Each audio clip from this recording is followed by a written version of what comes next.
अध्याय 4 लोकतांत्रिक सरकार के मुख्य तत्व। इस पाठ में आप लोकतांत्रिक सरकार के कामों को प्रभावित करने वाली कुछ महत्वपूर्ण बातों के बारे में पढ़ेंगे। इनमें लोगों की भागीदारी, समस्याओं का समाधान, समानता और न्याय के विचार शामिल हैं। ये सभी लोकतांत्रिक व्यवस्था को सफल बनाते हैं। अगर लोकतांत्रिक व्यवस्था न हो तो क्या होता होगा?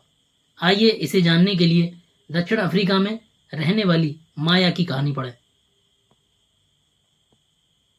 ये आप देख सकते हैं, भारत है यहाँ पे और ये दक्षिण अफ्रीका।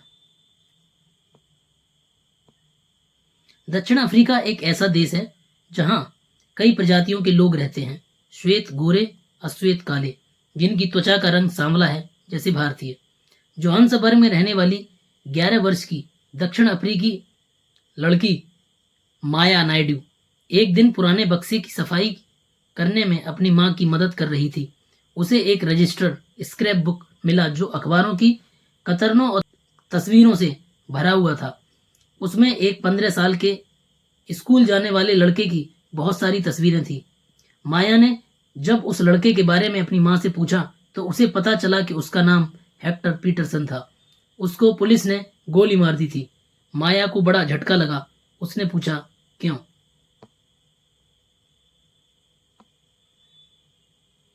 माया की मां ने समझाया कि दक्षिण अफ्रीका पहले रंगभेद कानून से शासित था। रंगभेद का मतलब होता है त्वचा, चमड़ी के रंग के आधार पर भेदभाव करना। दक्षिण अफ्रीका की प्रजातियां इस आधार पर अलग अलग समूहों में बटी हुई थी। वहां के कानून के मुताबिक श्वेत, अश्वेत, भारतीय और अन्य प्रजातियों को एक दूसरे से संबंध बनाने की इजाजत नहीं थी। विभिन्न प्रजातियों के लोग न तो एक दूसरे के आसपास रह सकते थे और न ही आम सुविधाओं का इस्तेमाल कर सकते थे। माया को अपने कानों पर विश्वास नहीं हो रहा था। रंगभेद कानून के तहत जिस तरह का जीवन था उसके बारे में बताते हुए माया की मां की आवाज में बड़ा गुस्सा था। उन्होंने बताया, श्वेत अश्वेत लोगों के अस्पताल अलग अलग होते थे और अस्पताल की गाड़ियां भी। श्वेत लोगों के लिए जो अस्पताल की गाड़ियां थी वे जरूरत के सामानों से सुसज्जित होती थी, जबकि अश्वेत लोगों के लिए जो गाड़ियां थी उनमें सुविधाएं उपलब्ध नहीं थी। उनके लिए रेल एवं बसें अलग होती थी। यहाँ तक कि श्वेत और अश्वेत लोगों के लिए बस स्टैंड भी अलग होते थे। अश्वेत लोगों को वोट देने की इजाजत नहीं थी। देश की सबसे अच्छी जमीन श्वेत लोगों के लिए आरक्षित थी। अश्वेत लोगों को खेती के लिए सबसे घटिया जमीन मिलती थी। इससे पता चलता है कि अश्वेत लोगों और भारतीयों को श्वेत लोगों के बराबर नहीं माना जाता था। उनके साथ भेदभाव किया जाता था। दक्षिणी पश्चिमी हिस्से में एक शहर था सोवेटो, जहां सिर्फ अश्वेत लोग ही रहते थे। हेक्टर पीटरसन वहीं रहता था। वहां के श्वेत लोग अफ्रीकन भाषा बोलते थे। हेक्टर और स्कूल के अन्य विद्यार्थियों पर इस भाषा को सीखने के लिए जोर डाला जा रहा था। वे अपनी भाषा जूलू सीखना चाहते थे। हेक्टर अपनी सहपाठियों के साथ मिलकर अफ्रीकन सीखने का विरोध कर रहा था। दक्षिण अफ्रीकी की पुलिस ने विरोध करने पर इन लोगों को बड़ी बेरहमी से पीटा और भीड़ पर गोलियां बरसाईं। उनमें से एक गोली हेक्टर को लगी और वह मारा गया। यह घटना जून 1976 की घटना है। अफ्रीकी राष्ट्रीय कांग्रेस और उनके जाने माने नेता नेल्सन मंडेला ने रंगभेद के खिलाफ बहुत लंबे समय तक संघर्ष किया। अंततः उन्होंने 1994 में सफलता प्राप्त की। दक्षिण अफ्रीका एक लोकतांत्रिक देश बना। तब से सभी प्रजातियों के लोगों को बराबर माना जाने लगा। आइए अब समझने की कोशिश करते हैं कि सरकार के लोकतांत्रिक होने का हमारे लिए क्या मतलब है। भागीदारी। हमारे यहाँ नियमित रूप से चुनाव क्यों होते हैं? आपने पिछले पाठों में पढ़ा ही है कि लोकतंत्र में लोग निर्णय लेते हैं। चुनाव में वोट देकर वे अपने प्रतिनिधि चुनते हैं। ये प्रतिनिधि ही लोगों की तरफ से निर्णय लेते हैं। यह मानकर चला जाता है कि प्रतिनिधि निर्णय लेते वक्त लोगों की जरूरतों और मांगों को ध्यान में रखेंगे। कुछ अखबार देखिए, उनमें दी गई चुनाव की खबरों पर चर्चा कीजिए। एक निर्धारित समय के बाद चुनाव होते रहने की क्या जरूरत है? सभी सरकारों को एक निश्चित समय के लिए चुना जाता है। भारत में यह अवधि 5 वर्ष की है। एक बार चुने जाने के बाद सरकार 5 वर्ष के लिए सत्ता में रहती है। सरकार का फिर से सत्ता में बने रहना तभी संभव है जब लोग उन्हें बार बार चुने। चुनाव का समय लोगों के लिए वह घड़ी है जब वे लोकतंत्र में अपनी ताकत को महसूस करते हैं। इस तरह से नियमित चुनाव होने से लोगों का सरकार पर नियंत्रण बना रहता है। भागीदारी के अन्य तरीके। चुनाव 5 वर्ष में एक बार होते हैं। वोट देने के अलावा लोकतांत्रिक सरकार के निर्णयों और नीतियों में लोगों की भागीदारी के और भी तरीके हैं। ये आप चित्र देख सकते हैं। यहाँ किस बात पर असहमति और असहमति प्रकट की जा रही है। हाल बुरा नहीं है, जरूर पास के किसी गांव में नल से पानी आ रहा होगा। ये आप देखते हैं। इसका कहने का मतलब है कि हमारे गांव में नहीं आ रहा है, दूर के गांव में आ रहा है, तो सारे लोग वहीं जाकर लाइन लगाकर अब पानी को इकट्ठा कर रहे हैं। संपादक के नाम चिट्ठी। ये 2 चिट्ठियां हैं और तीसरी कटिंग है। सरकार बाढ़ पीड़ितों को मुआवजा अवश्य दे। ये हम चिट्ठियां पढ़ते हैं। पोस्टरों पर लगे रोक। दीवारों पर लगे पोस्टर किसी भी शहर की सुंदरता को खराब करते हैं।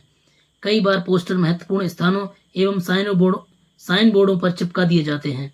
यहाँ तक कि सड़क के नक्शों पर भी इन्हें चिपका दिया जाता है। सभी राजनीतिक दलों को चाहिए कि वे इस तरह के पोस्टरों पर रोक लगाने के लिए सहमति बनाएं। महेश कपासी, दिल्ली। कार्यवाही। यह चिंता का विषय है कि भारत में बाघों की संख्या में लगातार गिरावट आ रही है। जंगल चोर उनका शिकार करके उन्हें मार रहे हैं। यह काम वे उनकी खाल पाने के लिए कर रहे हैं। सरकार ने इस मुद्दे को पूरी गंभीरता पूर्वक नहीं लिया।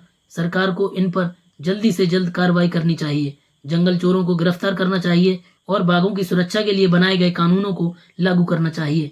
यदि ऐसा नहीं हुआ तो आने वाले 10 सालों में बाघ विलुप्त हो जाएगा। सोहनपाल, गुवाहाटी, असम। अब हम बात करते हैं कि लोग चुनाव के अलावा और किन तरीकों से सरकार पर नियंत्रण रख सकते हैं। लोग सरकार के कार्यों में रुचि लेकर और आलोचना करके भी अपनी भागीदारी निभाते हैं। अगस्त 2005 में जब एक खास सरकार ने बिजली का किराया बढ़ा दिया था तो लोगों ने अपना विरोध बहुत ही तीखे रूप में व्यक्त किया। लोगों ने जुलूस निकाले, हस्ताक्षर अभियान चलाए। सरकार ने अपने निर्णय के बचाव में तर्क दिए, लोगों को समझाने की कोशिश की, लेकिन अंततः मांग माननी पड़ी और बिजली के बढ़ाए गए दामों को घटाना पड़ा। सरकार को अपना निर्णय बदलना पड़ा क्योंकि वह आम जनता के प्रति जिम्मेदार है। ऐसे कई तरीके हैं जिनके द्वारा लोग अपनी राय व्यक्त कर सकते हैं और सरकार को यह समझा सकते हैं कि उसे क्या कार्रवाई करनी चाहिए। इन तरीकों में धरने, जुलूस, हड़ताल, हस्ताक्षर अभियान आदि शामिल है। इनके जरिए जो बातें गलत हैं और न्याय संगत नहीं है उसे सामने लाया जाता है। अखबार, पत्रिकाएं एवं टेलीविजन भी जनता से जुड़े मुद्दों और सरकार की जिम्मेदारियों पर चर्चा करने में महत्वपूर्ण भूमिका निभाते हैं। जहां यह सच है कि लोकतंत्र लोगों को भागीदारी का मौका देता है, वहीं यह भी सच है कि सभी वर्ग के लोगों को यह मौका नहीं मिल पाता। लोगों के लिए भागीदारी का एक अन्य तरीका यह भी है कि वे आंदोलन करें जो सरकार और उसके काम करने के तौर तरीकों को चुनौती दे। दलितों, आदिवासियों, अल्पसंख्यकों, महिलाओं और अन्य लोगों की भागीदारी अक्सर इस आंदोलनों के जरिए ही हो पाती है। अगर देश के लोग सजग हैं और इस बारे में रुचि लेते हैं कि देश कैसे चलाया जाता है तो उस देश की सरकार का लोकतांत्रिक स्वरूप और भी मजबूत होता है। अगली बार अगर हमें शहर, कस्बे, गांव की गली से कोई जुलूस गुजरते हुए दिखे तो हम एक क्षण रुककर पता करेंगे कि जुलूस किस लिए निकाला गया है, उसमें भाग लेने वाले लोग कौन हैं और वे किस मुद्दे पर प्रदर्शन कर रहे हैं। इससे हमें यह समझने में मदद मिलेगी कि हमारी सरकार कैसे काम करती है। विवादों का समाधान। ये लोग आंदोलन कर रहे हैं, यहाँ पे देख सकते हैं आप। आपने माया की कहानी में पढ़ा कि कैसे विवादों या समस्याओं के समाधान के लिए कई बार हिंसा का प्रयोग किया जाता है। ऐसा इसलिए होता है कि एक समूह यह मान लेता है कि दूसरे समूह को विरोध करने से रोकने के लिए बल का इस्तेमाल करना उचित है। माया की कहानी को दोबारा पढ़िए। क्या आपको लगता है कि पुलिस द्वारा की गई हेक्टर की हत्या को रोका जा सकता था और कैसे? विवाद तब उभरता है जब विभिन्न संस्कृतियों, धर्मों, क्षेत्रों और आर्थिक पृष्ठभूमियों के लोग एक दूसरे के साथ तालमेल नहीं बिठा पाते। ऐसा तब भी होता है जब कुछ लोगों को लगता है कि उनके साथ भेदभाव किया जा रहा है। लोग अपने विवादों को खत्म करने के लिए हिंसात्मक तरीके भी अपनाते हैं, जिससे अन्य लोगों में भय और असुरक्षा की भावना फैलती है। सरकार की यह जिम्मेदारी है कि वह विवादों का समाधान करे। आइए अपने समाज के कुछ विवादों के बारे में पढ़ें। यह भी समझें कि सरकार इनके समाधान में क्या भूमिका निभाती है। धार्मिक जुलूस उत्सव कई बार समस्या का कारण बनते हैं। उदाहरण के लिए धार्मिक जुलूस किस रास्ते पर निकले, यही कई बार विवाद का कारण बन जाता है। कई बार हिंसा भड़कने का खतरा रहता है। कभी कभी जुलूस के लोग उत्तेजित हो जाते हैं। कभी लोग जुलूस पर पत्थर फेंकने या उसे रोकने की कोशिश करते हैं। सरकार, खासतौर पुलिस, ऐसे मौकों पर बहुत ही महत्वपूर्ण भूमिका निभाती है। पुलिस की जिम्मेदारी सुनिश्चित करने की होती है कि आपस में टकराव की स्थिति पैदा न हो, हिंसा न भड़के। वह सभी पक्षों को एक जगह बैठाकर बात करवाती है ताकि विवाद का समाधान निकल सके। भारतीय संविधान में बुनियादी नियम और कानून दिए गए हैं। ये कानून सरकार और लोगों के लिए हैं। सबको इनको मानना पड़ता है। विवादों का समाधान इन्हीं कानूनों के आधार पर होता है। नदियां भी कई बार विवाद का कारण बन जाती हैं। कुछ नदियां एक से अधिक राज्यों से होकर बहती हैं। जिन राज्यों से नदी गुजरती है उनके बीच नदी का बंटवारा विवाद का कारण बन जाता है। उदाहरण के लिए आपने कर्नाटक और तमिलनाडु के बीच कावेरी नदी के पानी को लेकर चल रहे विवाद के बारे में सुना होगा। कर्नाटक के कृष्ण राजा सागर बांध में भरा हुआ पानी कई जिलों में सिंचाई के लिए काम आता है। इस पानी से बेंगलोर शहर की जरूरतें भी पूरी होती हैं। तमिलनाडु के मेटूर बांध में भरे हुए इसी नदी के पानी से राज्य के डेल्टा क्षेत्र में सिंचाई होती है।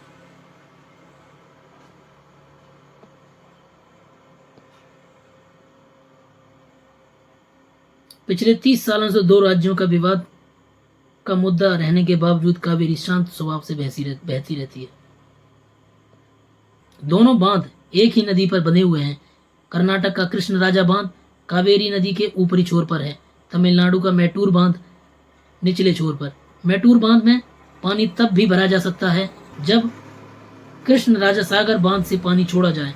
दोनों राज्यों को अपने जरूरतों को पूरा करने के लिए भरपूर पानी चाहिए, जो नहीं मिल पाता। इससे विवाद उत्पन्न होता है। तब राष्ट्रीय सरकार को कदम उठाना पड़ता है ताकि दोनों राज्यों के लिए पानी का सही बंटवारा हो पाए। समानता और न्याय लोकतांत्रिक सरकार के मुख्य विचारों में से एक है उसका न्याय और समानता के प्रति वचनबद्ध होना। न्याय और समानता को एक दूसरे से अलग नहीं किया जा सकता। माया की कहानी में सरकार ने क्या इस विचार का समर्थन किया था कि सभी लोग बराबर हैं? डॉक्टर अंबेडकर की कहानी में क्या अस्पृश्यता के व्यवहार से समानता के विचार को ठेस पहुंची?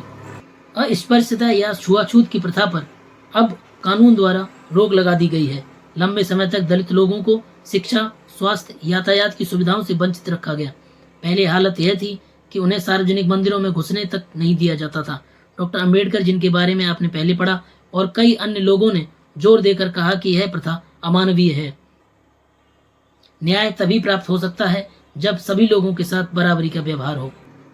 सरकार भी समानता और न्याय की जरूरत पहचानती है और उन समूहों के लिए विशेष प्रावधान करती है जो समाज में अब भी बराबर नहीं माने जा रहे। जैसे हमारे समाज में यह आम प्रवृत्ति है कि लोग लड़कों की देखभाल लड़की से ज्यादा करते हैं।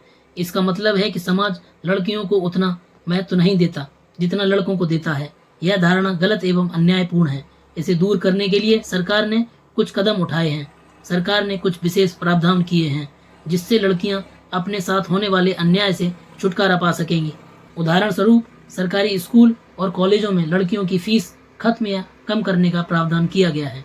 आपके अनुसार फीस घटा देने से लड़कियों को स्कूल कैसे जाने में मदद मिलेगी? क्या आपने किसी के साथ कोई भेदभाव होते देखा है? उदाहरण देकर बताइए कि इस स्थिति में आपने उसकी किस प्रकार मदद की। क्या अन्य लोग भी आपसे सहमत थे? जो लोग भेदभाव कर रहे थे उन्हें आपने कैसे समझाया?